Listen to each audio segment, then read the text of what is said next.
जय श्री कृष्णा। राधे राधे भक्त जनों, आज आप सुनेंगे आषाढ़ मास की भोलेनाथ की व्रत कथा। शंकर एक अनाथ लड़का था। उसको जंगल में रहने वाले शिकारियों के एक गिरोह ने पाला था। उसके पास कोई औपचारिक शिक्षा भी नहीं थी। वो केवल एक चीज़ जानता था कि उसे कैसे जीवित रहना है, शिकार करना और उनको मारना, और जंगल के फलों को खाना, और नदी के पानी को पीकर अपने आप को जीवित रखना जानता था। एक दिन वो अपना रास्ता भटक गया था और उसने देखा कि कुछ लोग नदी के किनार पर बने एक पत्थर की आकृति के चारों ओर जोर जोर से चिल्ला रहे हैं। कुछ लोग उस पर फूल और नारियल चढ़ा रहे हैं। शायद उसने सोचा यह कोई मकान होगा जिसमें लोग रहते होंगे, पर यह एक प्राचीन मंदिर था। लेकिन शंकर ने इसे पहले कभी नहीं देखा था, पर इसके बारे में जानने के लिए वो काफ़ी उत्सुक था। उसने तब तक इंतज़ार किया तब तक कि लगभग सभी लोग उस मंदिर से नहीं चले गए। अंत में उसने एक युवा लड़के को पत्थर की इमारत से बाहर आते देखा और उससे बात करने का फैसला किया। और शंकर ने उसे अपने मन में आए कई सवाल पूछा। उसका पहला प्रश्न था, इस इमारत को क्या कहा जाता है? लोग अपने साथ क्या लाते हैं, फिर उन चीज़ों को अंदर वाली इमारत में क्यों छोड़कर वापस आ जाते हैं?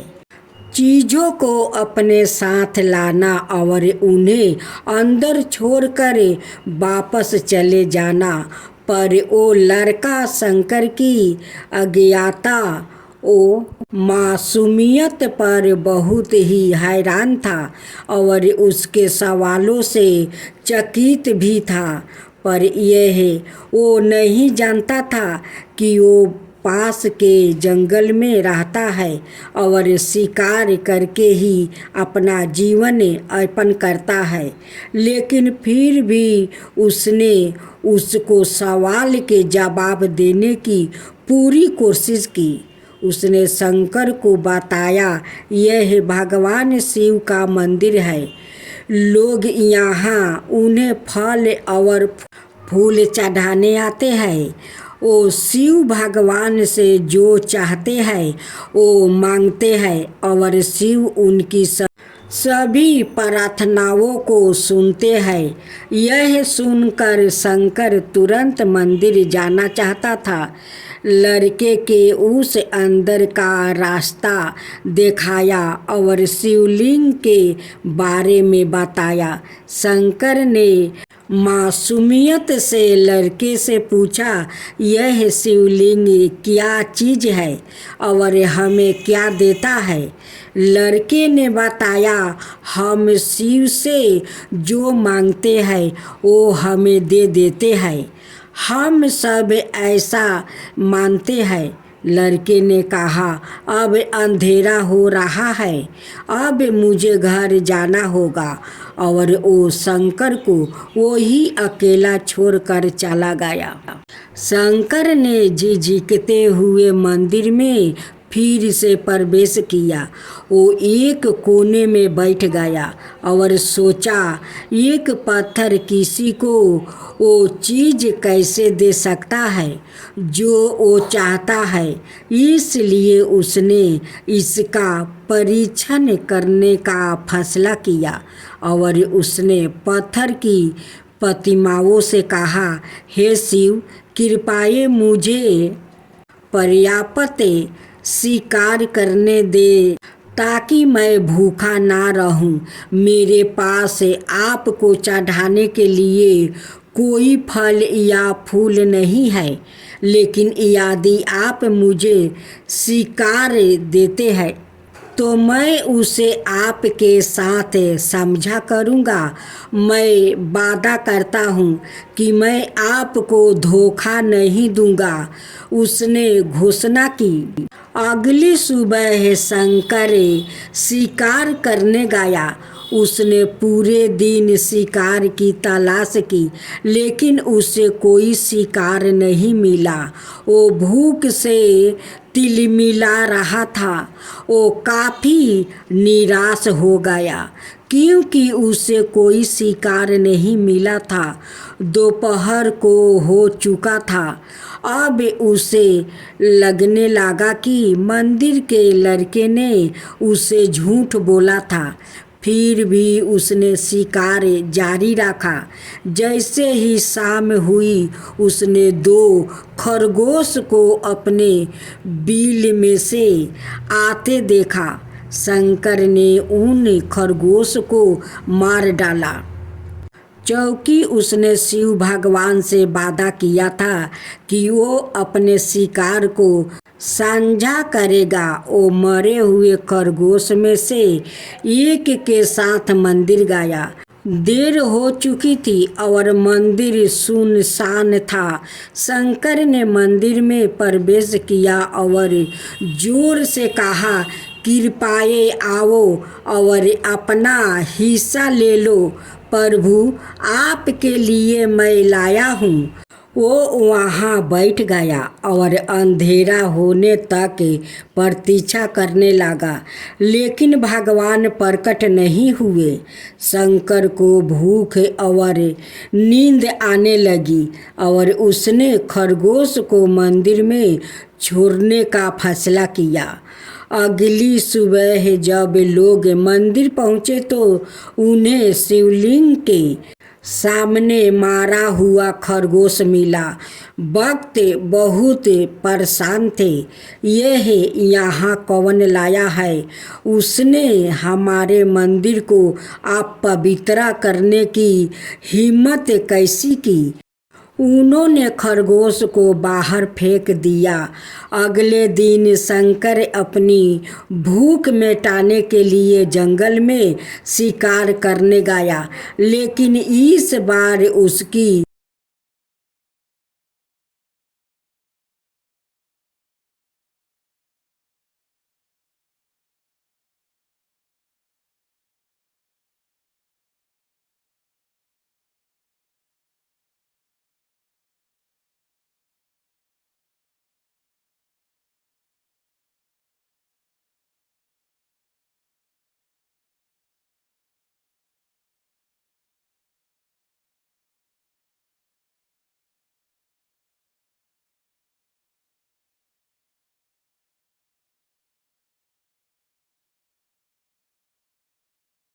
शिकारी लड़के को इस बारे में कुछ नहीं भी पता था।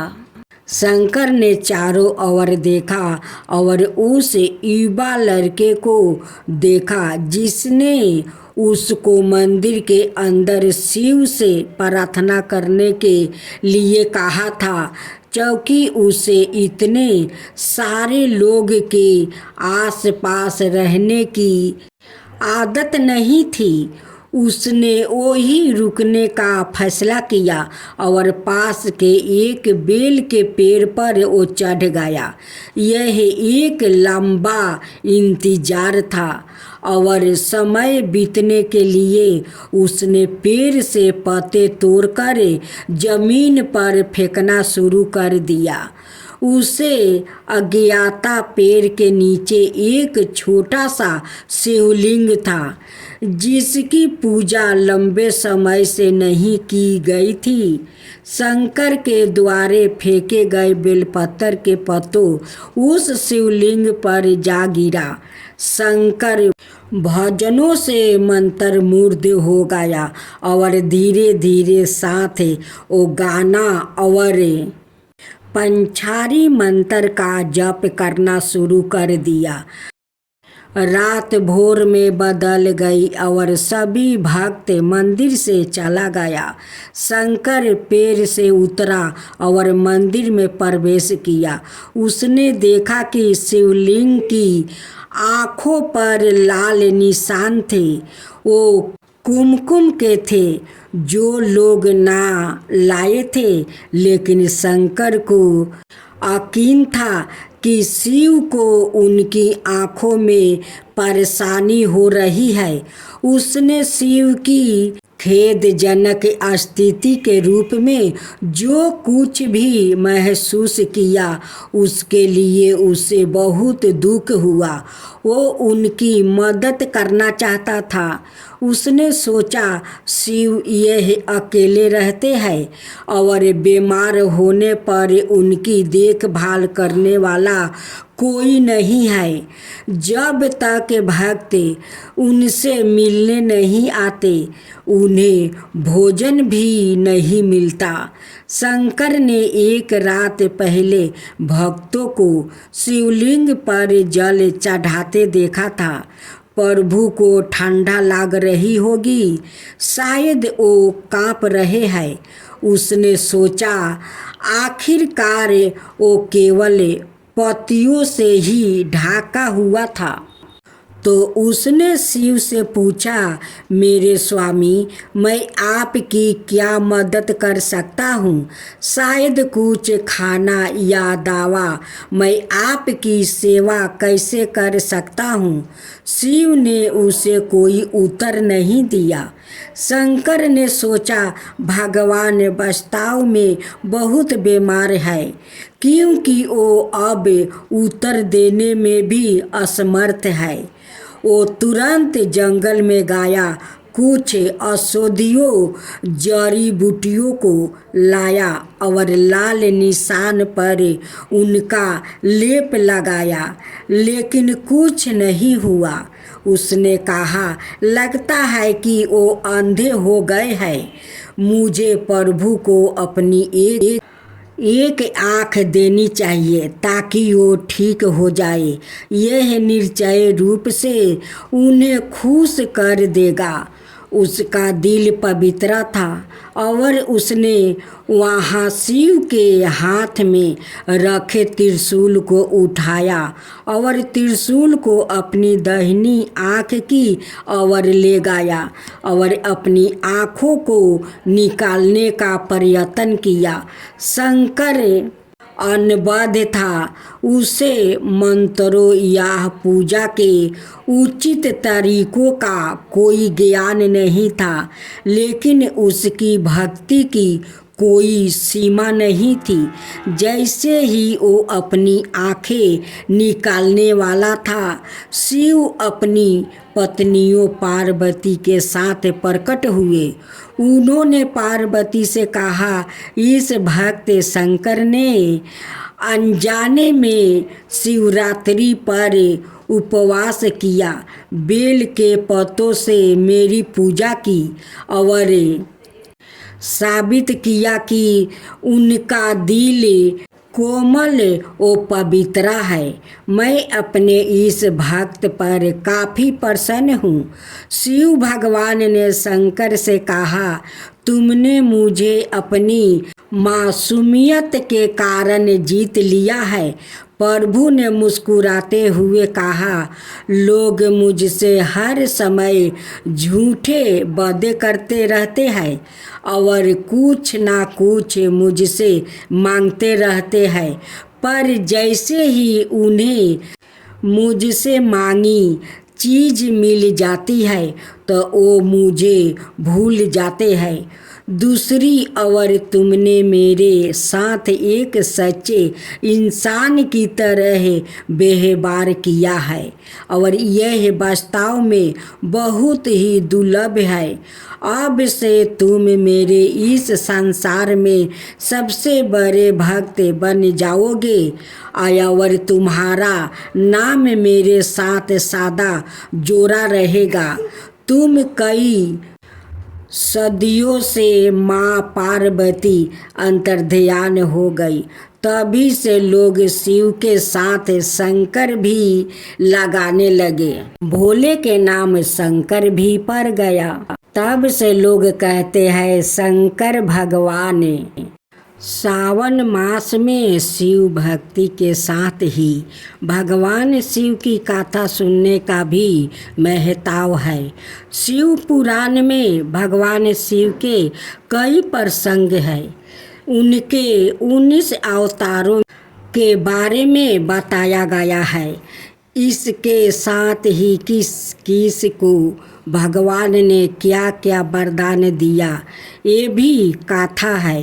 सावन के पहले दिन भगवान शिव की 3 छोटी छोटी कथाएं यहाँ प्रस्तुत है। एक, भगवान शिव और माता पार्वती घूमते हुए काशी पहुँच गए। एक बार शिव अपना मुंह पूरे दिशा की ओर करके बैठे थे। उसी समय पार्वती ने पीछे से आकर अपने हाथों से भगवान शिव की आँखों को बंद कर दिया। ऐसा करने पर उस पल के लिए पूरे संसार में अंधकार छा गया। जैसे ही माता पार्वती के हाथों का स्पर्श भगवान शिव के शरीर पर हुआ, वैसे ही भगवान शिव के सिर से पसीने की बूंद गिरने लगी। उन पसीने की बूंदों से एक बालक प्रकट हुआ। उस बालक का मुंह बहुत बड़ा था और भयंकर था। उस बालक को देखकर माता पार्वती ने भगवान शिव से उसकी उत्पत्ति के बारे में पूछा। भगवान शिव ने पसीने से उत्पन्न होने के कारण उसे अपना पुत्र बताया। अंधकार में उत्पन्न होने की वजह से वो बालक अंधा था, इसलिए उसका नाम अंधकार रखा गया।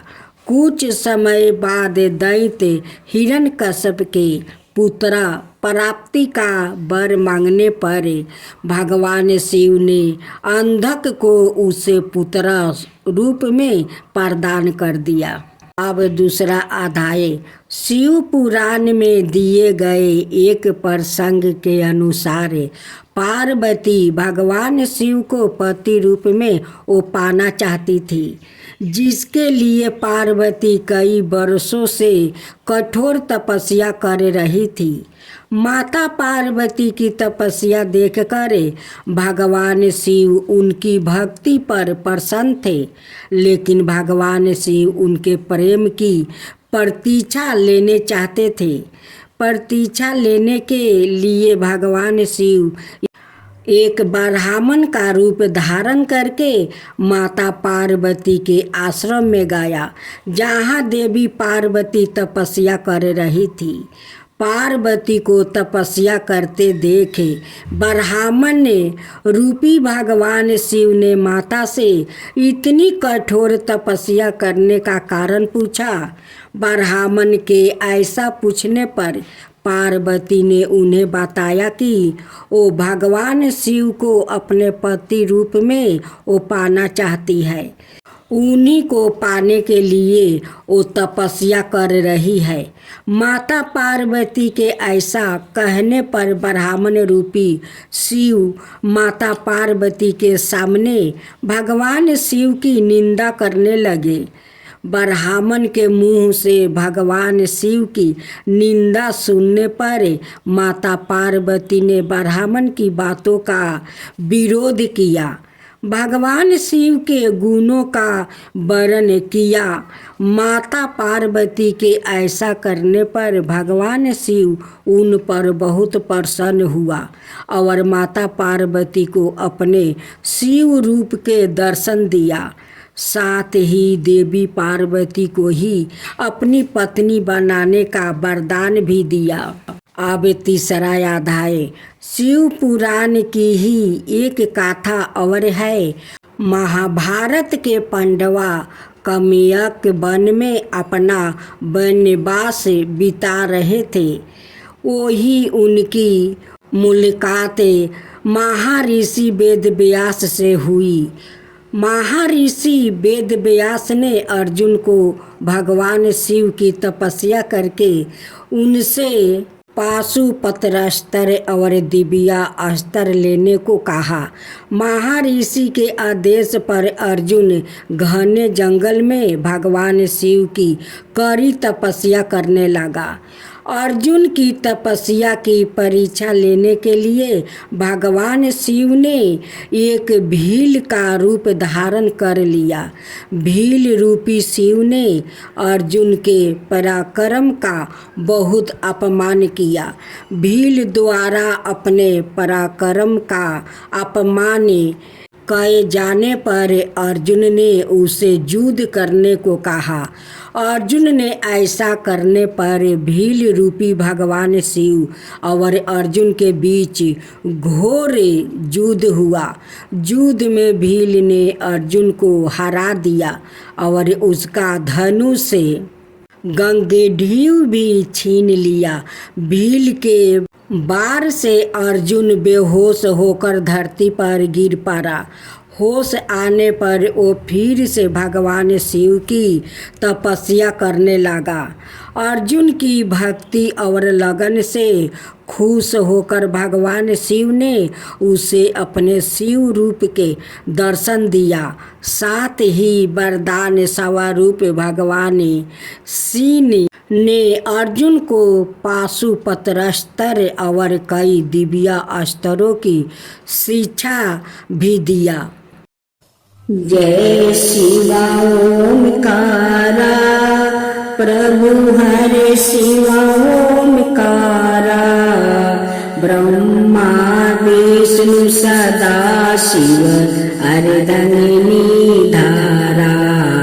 ओम जय शिवा ओमकारा एकानन चतुरानन पंचानन राजे शिव पंचानन राजे हंसासन गरुड़ासन विषवाहन साजे।